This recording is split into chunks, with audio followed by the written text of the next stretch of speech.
You're listening to the CyberWire Network, powered by N2K.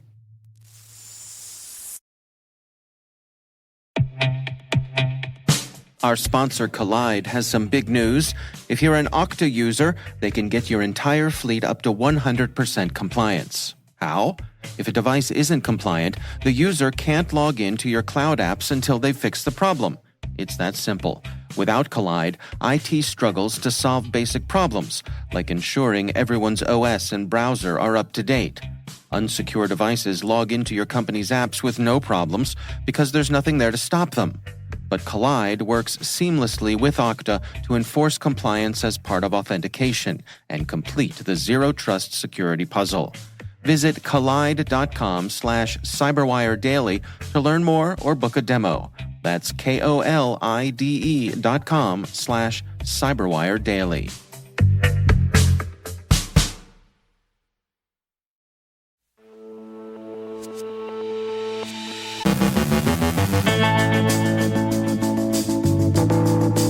The BianLian gang's pivot. HinataBot is a Go-based threat.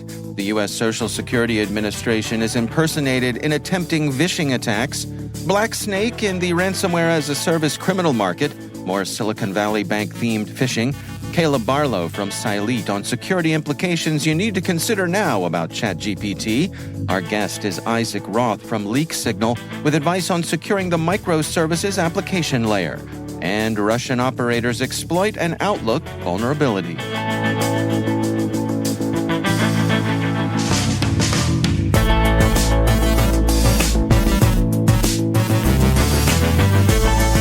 From the CyberWire studios at Data Tribe, I'm Dave Bittner with your CyberWire summary for Friday, March 17th, 2023.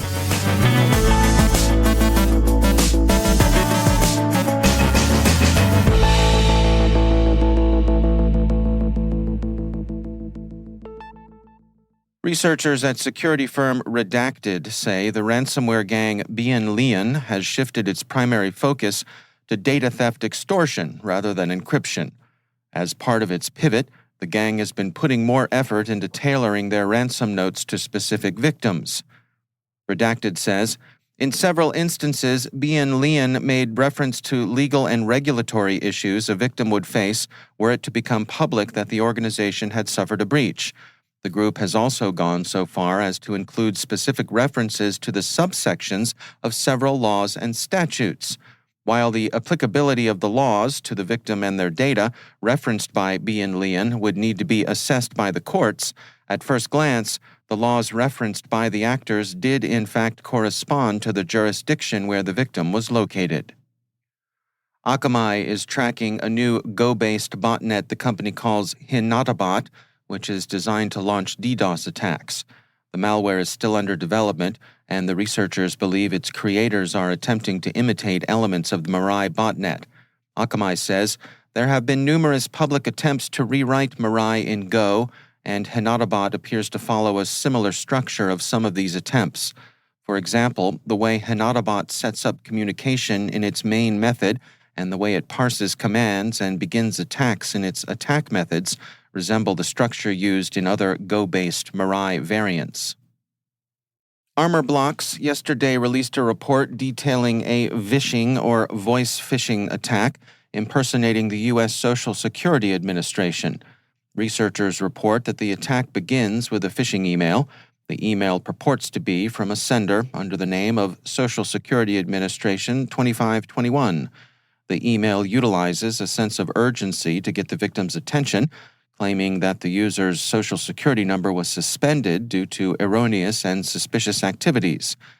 Included is an attached PDF file claiming to be a letter of suspension that appears, when opened, to be on the letterhead of the Social Security Administration.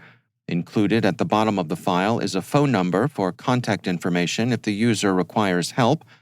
The hacker's end goal of the phishing attack is to get the victim to call the fraudulent number and reveal sensitive information.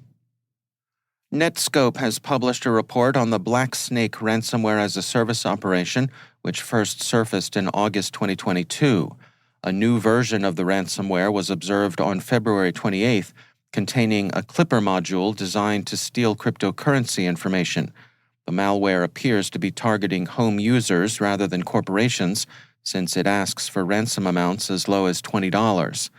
As a result, the researchers suspect that BlackSnake is perhaps still under development or that they don't have affiliates at this point. Inky describes a phishing campaign that's impersonating Silicon Valley Bank with phony DocuSign notifications, stating, email recipients are told that the KYC refresh team sent 2 documents that require a signature. KYC is a banking term that stands for Know Your Customer or Know Your Client. It's a mandatory process banks use to verify an account holder's identity. Of course, in this case, the phisher is using it to convey a sense of legitimacy to its intended victims. If the recipient clicks the link, they'll be taken to a spoofed Microsoft login page designed to steal their credentials. And finally, more researchers have been following Bear's Spore through vulnerabilities. APT28, the GRU's Fancy Bear, has made considerable use of an Outlook vulnerability, CVE 2023-23-397, against its targets. Cybersecurity Dive reports that attacks using the exploit have been used against organizations in Ukraine, Turkey, Romania, and Poland since last April. Deep Instinct offers a detailed account of how the exploitation has played out in the GRU's cyber operations and concludes with the following advice. While we found evidence of attacks starting in April 2022, there is a possibility that it was exploited even earlier. Due to the fact that we used only publicly available data, the actual scope of attacked targets could be much higher. Microsoft attributed the attacks to a Russian-based threat actor. However, public evidence might suggest another threat actor exploited the vulnerability as well. Since the attack does not require user interaction, we urge everyone using the Outlook application to patch their systems as soon as possible. We also suggest running the PowerShell script provided by Microsoft to find retroactively malicious emails in the Exchange server. CVE 2023-23-397 is unusual because it doesn't require user interaction to trigger exploitation. As researchers at Huntress, who've been investigating the vulnerability, point out, once an infected email arrives in a Microsoft Outlook inbox, sensitive credential hashes can be obtained. We point out in full disclosure that Microsoft is a CyberWire partner and that Redmond offered both a patch and other remediation advice for Outlook users in this week's Patch Tuesday. Microsoft Threat Intelligence has also discovered what it characterizes as a limited targeted abuse, note targeted abuse, of a vulnerability in Microsoft Outlook for Windows that allows for new technology LAN manager credential theft. Microsoft strongly recommends that users apply the update. The vulnerability only affects products that use NTLM authentication, Microsoft explains. Online services such as Microsoft 365 do not support NTLM authentication and are not vulnerable to being attacked by these messages.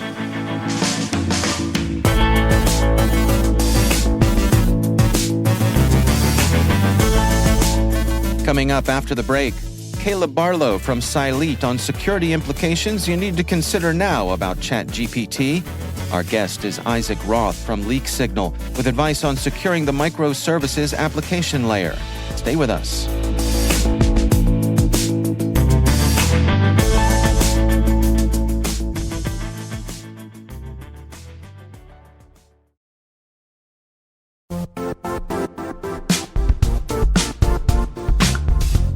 Never refactor your apps again.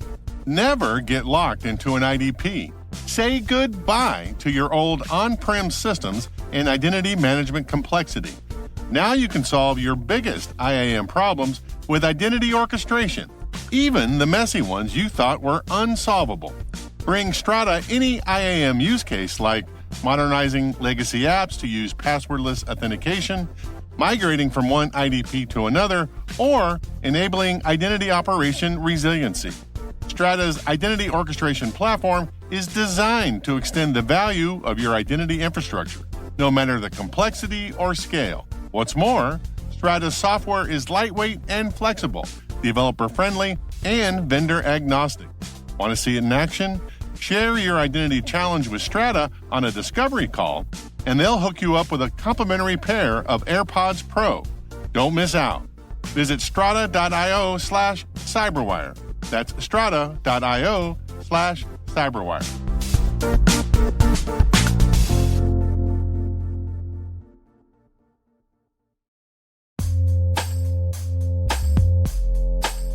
Monitor cyber threats on all your online services with the CrowdSec console. Once you've installed CrowdSec's open-source IPS, you'll get an instant overview of your threats, alerts, remediation decisions, and suspicious IP activity. Not only will you be able to identify which IP is attacking your services and through which vector, but you can also analyze past activity history to identify trends and patterns.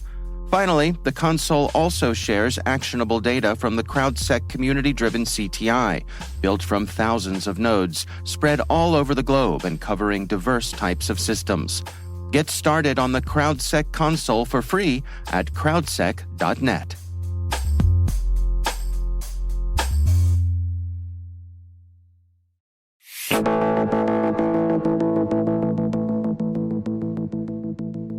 Microservices container architecture is a system of software development that allows developers to write and deploy individual services independently of each other. It generally allows for fast, reliable deployments and makes it easier to scale services up or down as needed. Isaac Roth is CTO and co-founder of data exfiltration prevention and remediation company LeakSignal, and he joins us with insights on securing the microservices application layer. Microservices is an architectural pattern that's a way you would build an application.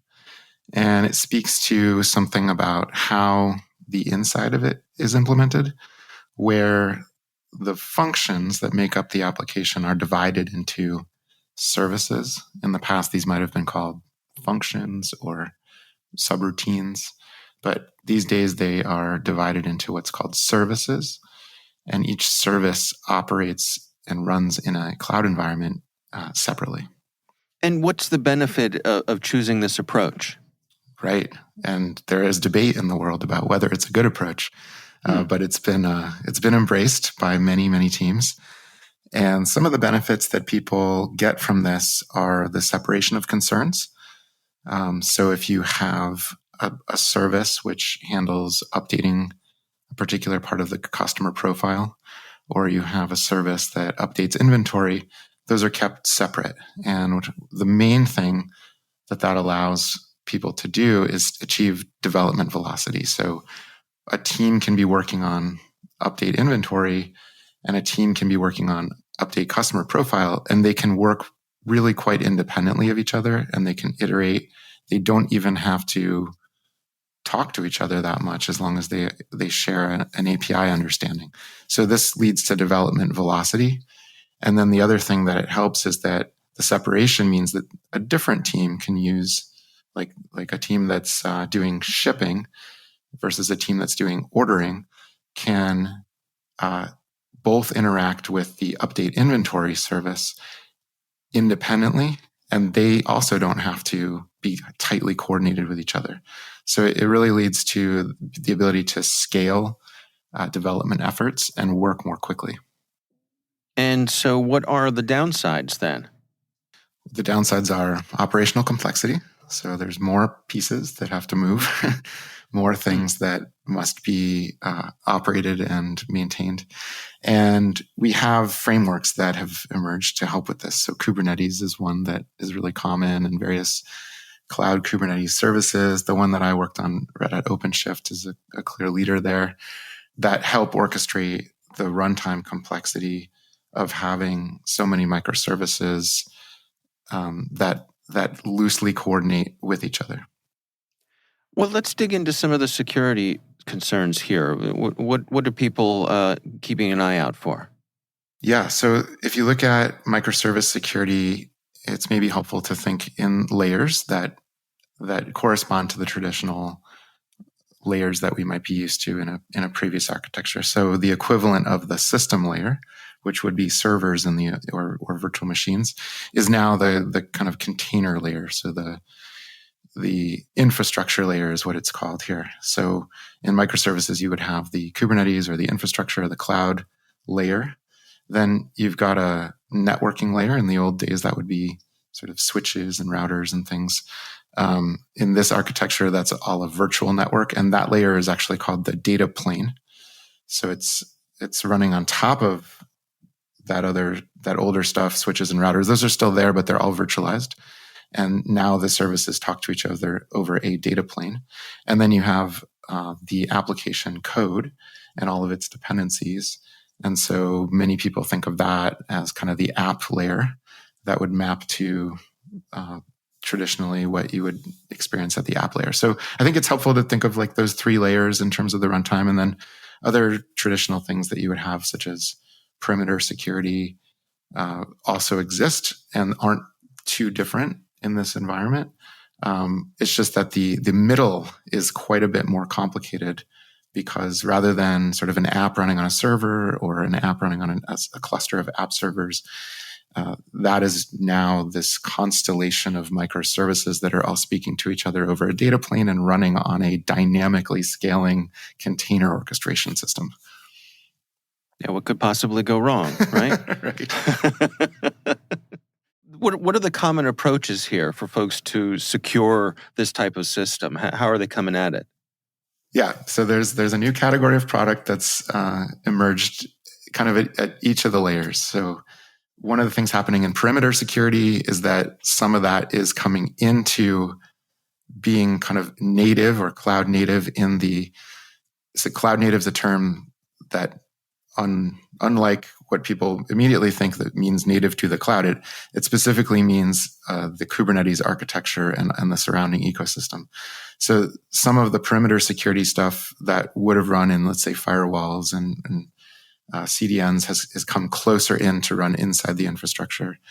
At the lower layer, the infrastructure layer, there's a set of products that help to secure that. So CSPM, Cloud Security Posture Management, and CNAPP, Cloud Native Application Platform Security products. Those are helping to secure that. Then there's the data plane layer that needs to be secure, sort of the new networking layer, and that's where our company LeakSignal, along with others, try to help. And then the app layer is really about the supply chain of the code and sort of static analysis on the code, which is not too different than it used to be. A lot of the tools used from other architectures are still relevant there. What are your recommendations for folks on the security teams who want to work with their development teams to make sure that everything goes smoothly here? Yeah, this is I think what you just pointed out is the recommendation, is that it's security teams need to learn about this architecture.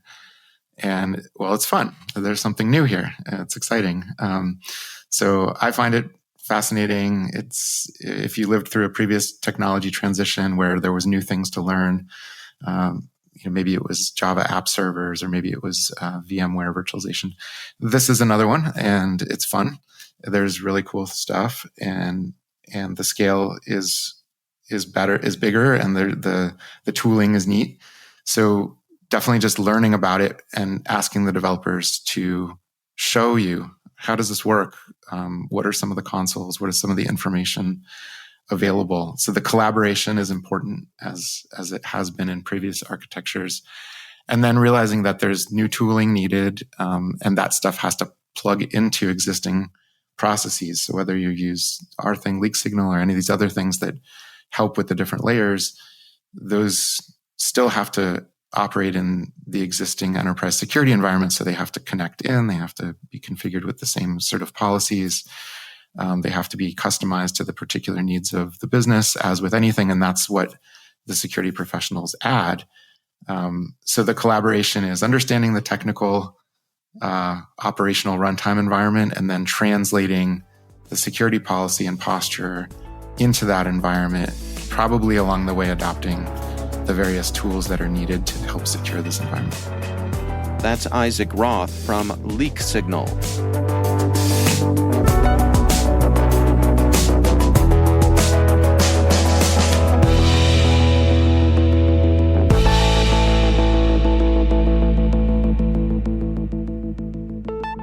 And joining me once again is Caleb Barlow. He is the founder and CEO at Cylete. Caleb, great to have you back on the show. Hot topic these days is, of course, Chat GPT. And I know you've got some views on this, some information you'd like to share, potential security implications here. What do you have for us today? Well, if you haven't checked out Chat GPT yet, I'm surprised you're listening to this podcast because it's more popular than a Taylor Swift concert, right?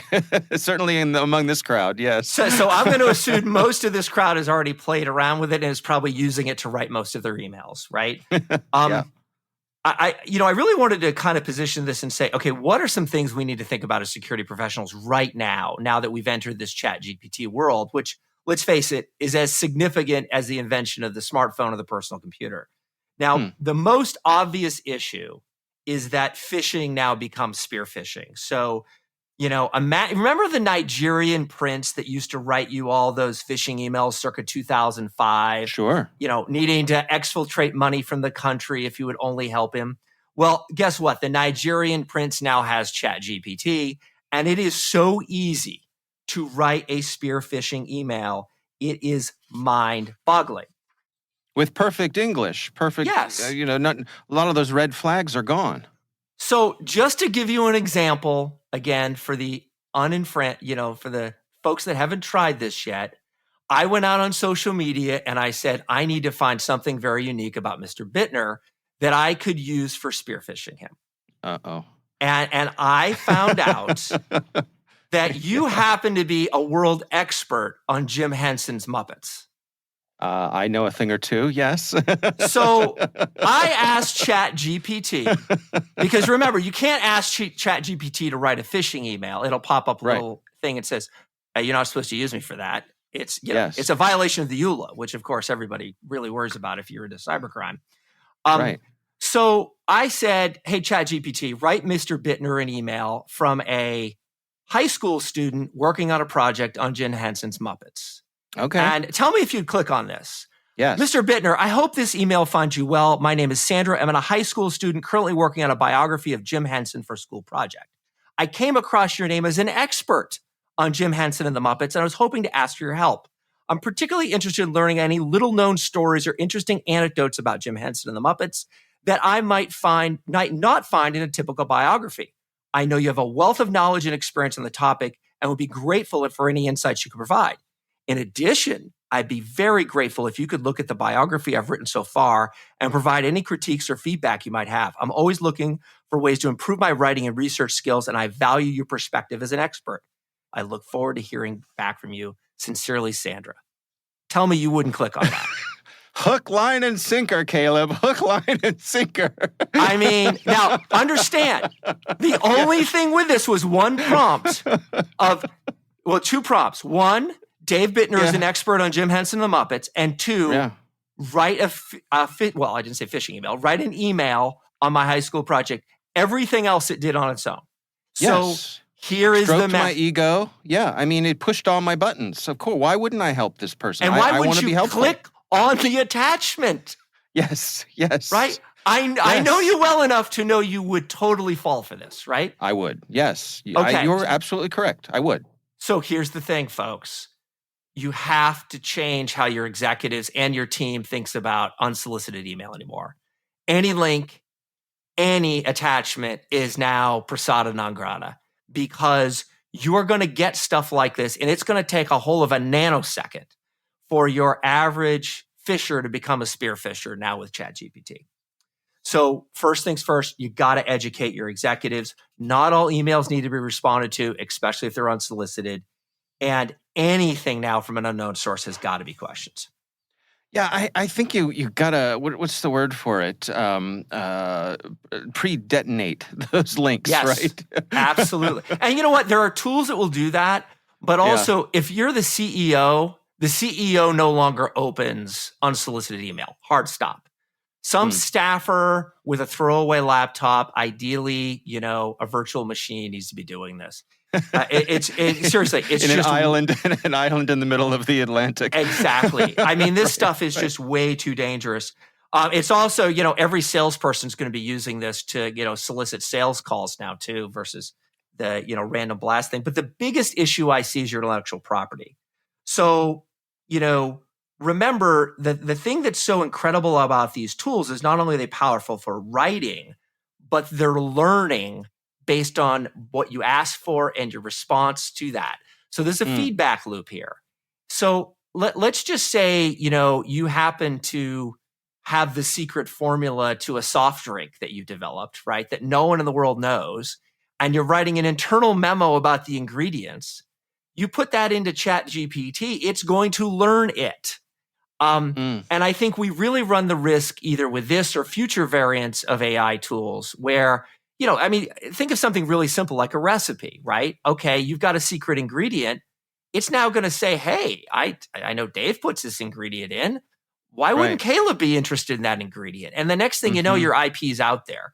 So look, I can guarantee you your IP is being put into Chat GPT these days because it's just so good, especially if you're one of these companies like how Amazon writes out all of their, they don't use PowerPoint. They write everything out in long form for their internal memos and what they want to do next and their strategy. All that's going into Chat GPT because it's just, it's going to save you hours of writing and grammar. So the thing that I think we have to think about and the way we have to educate people is that putting something like this into an AI tool is the equivalent of handing it over to another person.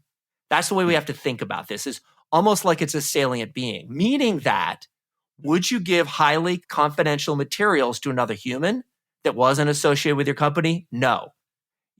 Should this be in your non-disclosure agreement in the future? Probably. So, and I can imagine that the industry will eventually respond and say, oh, you work for a big company like Amazon. Let's give you your own variant of one of these tools so that, whatever you put in never gets sucked up into the learning process of the tool or only used within your company. Yeah. So educate your people, probably start thinking about, contract mechanisms, recognize spear phishing attempts are going to get very real. And the other thing is executive protection, not just for the board, but for their extended family. One of the challenges with, I'm talking about public company executives where you really need to be worried about their security. Again, this is just so easy to craft something that's going to get a family member's attention. You've got to think about EP in a very different way. And I know a lot of CISOs, that's part of their patch. Yeah. All right.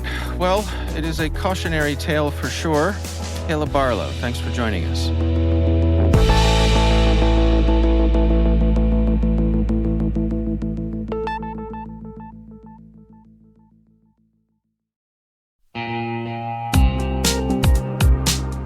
This episode of the CyberWire is made possible in part by Nisos, the managed intelligence company. At Nisos, they help enterprise businesses achieve better risk insights and outcomes by delivering threat intelligence as a managed service. At Nisos, you can rely on their people, process, and technology to help you control costs while improving your defenses. They help you respond to threats faster and more effectively through assessments, monitoring, and investigations. Learn more about Nisos at nisos.com/cyberwire. That's NISOS.com/cyberwire.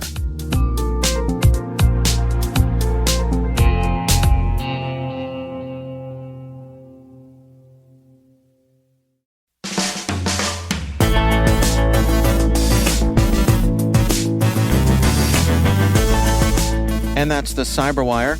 For links to all of today's stories, check out our daily briefing at thecyberwire.com.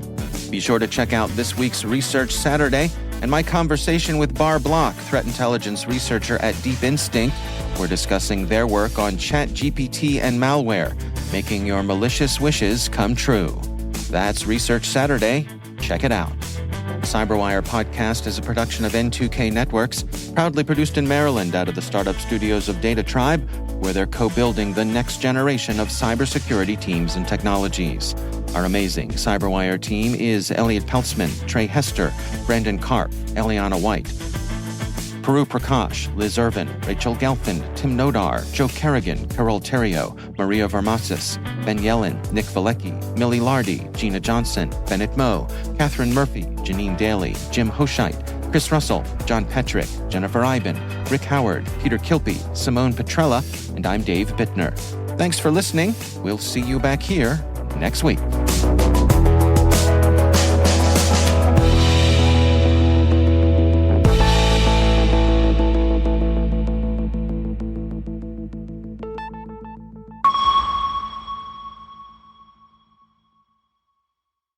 This episode is made possible in part by RSA Conference, where the world talks security. Through global events and year-round content, RSAC connects you to cybersecurity leaders and cutting-edge ideas for a safer, more secure future. Learn more at rsaconference.com/cyberwire23.